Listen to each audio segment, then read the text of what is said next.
So in the last lecture we discussed about the valency. हम लोगों ने ये सीखा था कि हर एक एटम स्टेबल होना चाहता है। एटम स्टेबल होने के लिए या तो इलेक्ट्रॉन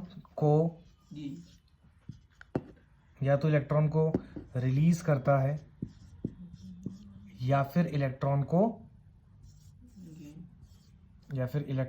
गेन करता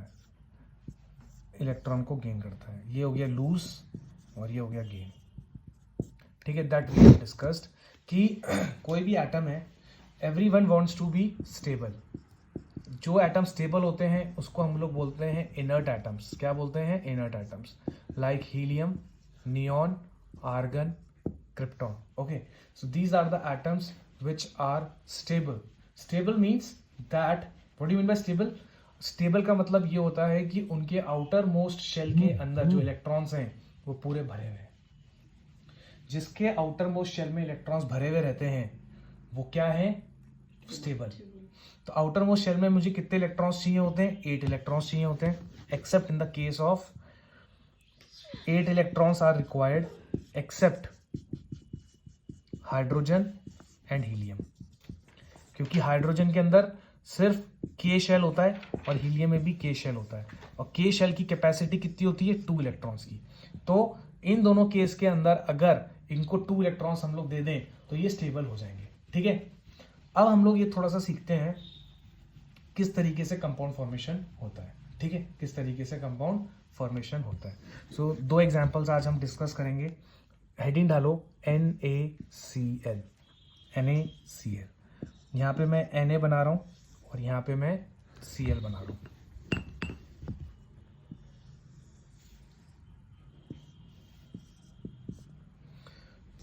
ओके, बोलो, समझ में आ रहा है? This is how we are going to proceed. सबसे पहले अगर मैं एटॉमिक नंबर की बात करूँ तो सोडियम का कितना है? 11। क्लोरीन का कितना है? 70। क्लोरीन का कितना है? 70। ठीक है, ये बात समझ में आती है? अब मैं इसका लिखूंगा इलेक्ट्रॉनिक कॉन्फ़िगरेशन। तो अगर मैं इलेक्ट्रॉनिक कॉन्फ़िगरेशन लिखता हूं तो मैं ये लिख सकता हूं 281 इलेक्ट्रॉनिक कॉन्फ़िगरेशन। फर्स्ट स्टेप मेरा ये था, सेकंड स्टेप मेरा ये है कि मैं इसका इलेक्ट्रॉनिक कॉन्फ़िगरेशन लिख सकता हूं। अभी मैंने ये बात किया कि हर एटम चाहता है कि उसके आउटर मोस्ट शेल में 8 इलेक्ट्रॉन्स हों। तो जो सोडियम है, सोडियम का आखिर में कितना है? 1 इलेक्ट्रॉन है। तो वो चाहेगा कि जो 1 इलेक्ट्रॉन है इसको मैं क्या करूं? रिमूव करूं, या फिर 7 इलेक्ट्रॉन्स को मैं गेन करूं, जिससे कि मेरे थर्ड मोस्ट। भाई देखो, अगर वो 7 इलेक्ट्रॉन्स को लेके आता है तो भी ये 8 इलेक्ट्रॉन्स हो सकते हैं, या फिर वो क्या कर सकता है? इस एक इलेक्ट्रॉन को भगा दे, तो जब ये हट जाएगा तो 2,80 तो रह जाएगा। समझ रहे हो नहीं समझ रहे हो? yes, sir. अभी मेरे पास जो इलेक्ट्रॉन्स हैं वो हैं 11 और प्रोटॉन्स कितने हैं? 11। बोलो, ये बात समझ में आ रही है? यहाँ पे इलेक्ट्रॉन 17 हैं और प्रोटॉन कितने हैं मेरे पास? 17। ये भी लिखो, दिस इज इंपॉर्टेंट।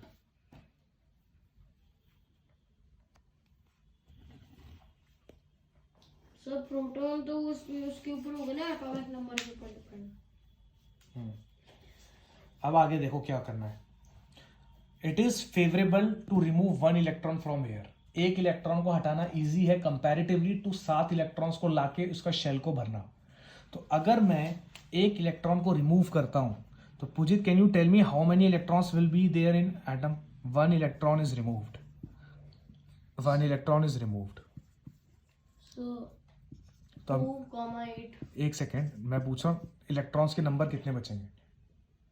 इलेक्ट्रॉन्स के नंबर सर पहले 11 थे, एक चला गया, कितने बचे? सर 10। फिर इसमें क्या डाउट है? नहीं डाउट। 10। और प्रोटॉन कितने हैं? सर 10 ही रहेंगे। 11।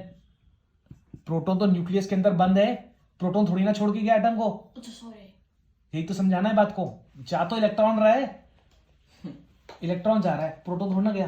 प्रोटॉन पहले कितने थे? 11। इसको तो हमने अनटच किया है, तो प्रोटॉन इज 11, इलेक्ट्रॉन इज 10। कौन जीता इसमें? सर प्रोटॉन जीत गया। प्लस कितने से जीता? 1। तो Na क्या बन जाएगा? Na plus. Na क्या बन जाएगा? Na+। समझ में आया? ये जो ऊपर चार्ज आता है ये बताता है, जैसे ये प्लस है इसका मतलब +1 है, +1 इंडिकेट्स कि 1 electron is removed, 1 electron is removed. बोलो समझ में आया या नहीं आया?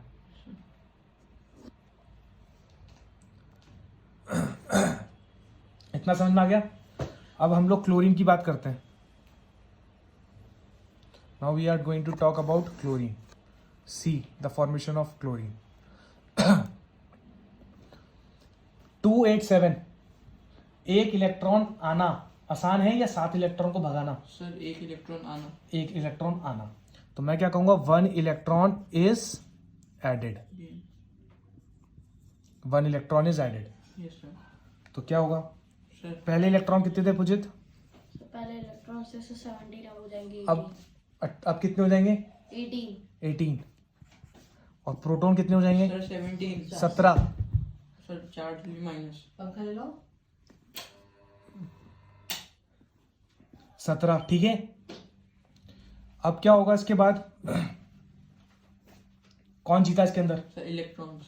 तो साइन क्या आएगा? माइनस। एक से जीता है तो एक साइन आ गया माइनस का। तो इसका -1 का मतलब क्या होता है? 1 इलेक्ट्रॉन इज एडेड। दिख रहा है? इतना समझ में आया? कॉपी कर लिया क्या बैठे हुए? अगर मान लो 10 से 10 बार लगा। हाँ, इतना होता नहीं है, इसे प्रूफ 3-4 से ज़्यादा नहीं आएगा। इसे प्रूफ किया हुआ। बता रहा हूँ ना अभी, पहले जितना बताया जितना तो समझो। तो भी सर Na+ नोट कर लिया क्या? हाँ। तो मिटा देता हूँ। नहीं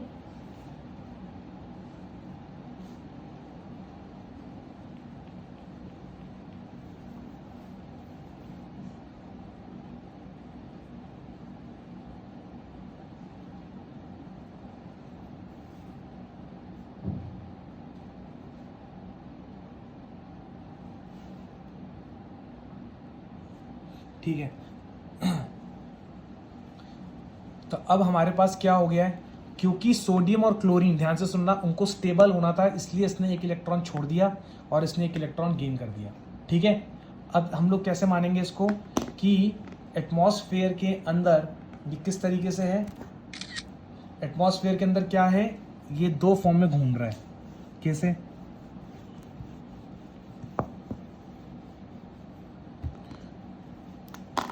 एक Na+ का एटम घूम रहा है और एक Cl- का एटम घूम रहा है। ठीक है। तो ये दोनों क्या होंगे? कंबाइन हो जाएंगे, क्योंकि अपोजिट चार्ज अट्रैक्ट करते हैं। ये प्लस का है, ये माइनस का है, तो Na+ प्लस Cl-, क्या बन गया? NaCl। That is your sodium chloride. This is how the formation of NaCl takes place. अब एक चीज जो मैं आपको सिखा रहा हूं, क्या करना है हमेशा याद रखो।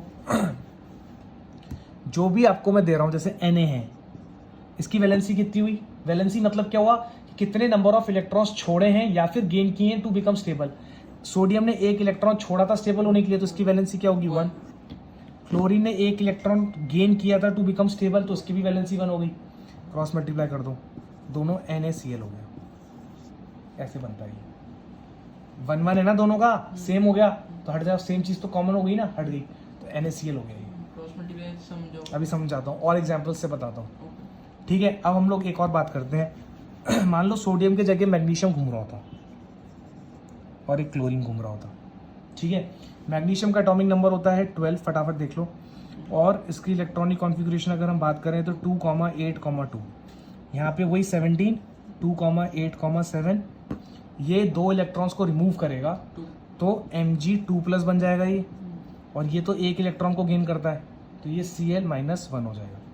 ठीक है, समझ में आ रहा है? Now the question is how the formation of compound takes place. तो क्या करोगे तुम? 2 इलेक्ट्रॉन छोड़े स्टेबल होने के लिए, कितने छोड़े? 2। तो वैलेंसी कितनी हुई मैग्नीशियम की?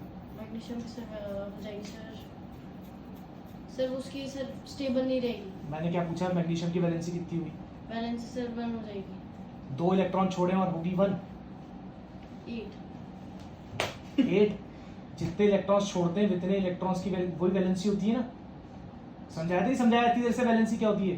What is valency? The number of electrons released और गेन टू बिकम स्टेबल। 8 1 क्या बोल रहे हो? ध्यान कहीं और है ना। मैग्नीशियम ने 2 इलेक्ट्रॉन्स छोड़े हैं टू बिकम स्टेबल, तो वैलेंसी 2 ही होगी। पर सर वो एक तो बस ही रह जाएगा। वैलेंसी क्या होती है? जिससे छोड़ते हैं और लेते हैं। सीएल की कौन बात कर रहा है? जिसकी बात कर रहा हूं उसका जवाब दो ना। तुम सीएल पे क्यों कूद रहे हो? Why you are stepping on chlorine? I am asking you what is the valency of magnesium and you are answering CL. What is this? What is valency? Valence is the atoms we give, atom ही, electrons भी give. Atom दोगे क्या किसी को जाकर? electrons or we give or take. कोई भी atom कितने इलेक्ट्रॉन्स को छोड़ रहा है या फिर गेन कर रहा है टू बिकम स्टेबल। इतनी सी बात समझ में नहीं आ रही? The combining capacity of an atom is called valency. तो इसने 2 इलेक्ट्रॉन्स छोड़े हैं ना, तभी तो 8 आएंगे। इसने इन 2 इलेक्ट्रॉन्स को हटा दिया, रिमूव कर दिया, तो 2,8 बच जाएगा। तो Mg2+ बनाया नहीं बचा, Yes, sir. तो इसकी वैलेंसी कितनी हो गई? 2. 2। इसकी वैलेंसी कितनी हो गई? 2. 2। क्लोरीन की वैलेंसी कितनी होगी? क्लोरीन की वैलेंसी होगी सर 1 1 -1। 1। प्लस और माइनस नहीं लिखना होता है। प्लस ये इंडिकेट करता है कि उसने इलेक्ट्रॉन छोड़ा है, गेन नहीं किया है। और जो क्लोरीन का -1 है मतलब उसने इलेक्ट्रॉन गेन किया है। उसने इलेक्ट्रॉन गेन किया, माइनस होता है ना इलेक्ट्रॉन का साइन, तभी तो माइनस चढ़ा तुम्हारे सर पे। तुम इलेक्ट्रॉन खाओगे तो तुम्हारा साइन माइनस आएगा, इलेक्ट्रॉन को भगा दोगे तो प्लस बन जाओगे। इलेक्ट्रॉन का साइन क्या होता है? माइनस। तो इलेक्ट्रॉन खाओगे तो तुम्हारे ऊपर साइन क्या होगा? माइनस। माइनस। इसमें क्या समझ में नहीं आ रहा? सर आपने जो 2+ लिखा तो 2 बार प्लस लिखना पड़ेगा, फिर ऐसे भी 2+ लिख सकते हो। 2+ ही लिखना होता है, अच्छा 2 बार नहीं। इसकी वैलेंसी कितनी होगी क्लोरीन की? इधर देख लो अभी पहले 1। अब इधर देखो, अब अगर मैं तुमको बोलूं मैग्नीशियम और क्लोराइन के बीच में कंपाउंड बनाना है तो कैसे बनेगा? तो ऐसे बनेगा। मैग्नीशियम के नीचे 2 लिख दो, क्योंकि मैग्नीशियम की वैलेंसी क्या है? 2। और क्लोरीन की वैलेंसी क्या है? 1। क्रॉस मल्टीप्लाई कर दो। Mg1 है तो 1 को कोई लिखने की जरूरत नहीं होती, और Cl2। अब आया समझ में क्रॉस मल्टीप्लाई का मतलब? ओके। जिस एलिमेंट का, जिस एटम का जो वैलेंसी उसके नीचे लिख दो, क्रॉस मल्टीप्लाई। Mg1 कुछ नहीं है तो 1 ही होता है मतलब, और Cl2 नीचे Cl2 आ गया। तो Mg को 2 क्लोरीन चाहिएंगे, क्योंकि इसने 2 इलेक्ट्रॉन रिलीज किए। क्लोरीन का एक एटम को 1 ही इलेक्ट्रॉन चाहिए, तो 2 क्लोरीन आएंगे तो 2 इलेक्ट्रॉन ले लेगा वो। 2 इलेक्ट्रॉन है ना हवा में, तो इसके लिए 2 क्लोरीन चाहिए, क्योंकि एक क्लोरीन की कैपेसिटी सिर्फ 1 ही है लेने की। तो 2 इलेक्ट्रॉन्स अगर चाहिए तो 2 क्लोरीन आएंगे। अब पूछो।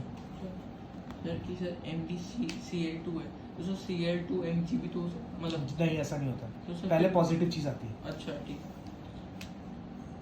A question is like NaCl है, क्या हम उसको ClNa लिख सकते हैं? नहीं लिख सकते। हमेशा पॉजिटिव जो है आयन सबसे पहले वो आता है, हमेशा पॉजिटिव चीज पहले आती है। Na इज पॉजिटिव और Cl is minus, so NaCl। Sir वो तो पॉजिटिव सो कैसे अट्रैक्ट करेंगे? अट्रैक्शन अपोजिट साइन के बीच में होता है। कोई बात नहीं, these are the questions. 9th में वो गलती होती है। और कुछ नहीं समझ में आ गया ये फंडा? So this is how you have to do. ये है हमारा पूरा वैलेंसी का कॉन्सेप्ट, कि अगर आपको वैलेंसी पता है तो आप कंपाउंड फॉर्मेशन कर सकते हो, कौन कितने एटम्स होगा। समझ में आ गया? So thank you so much. We have discussed 2 examples, the formation of NaCl and MgCl2. So this is how you can discuss, and we will try to put 2 or 3 more examples like AlCl3 also you can try off your own. If you do not know how to make it, let me know in the comment box so that we can discuss in the next module. Thank you so much.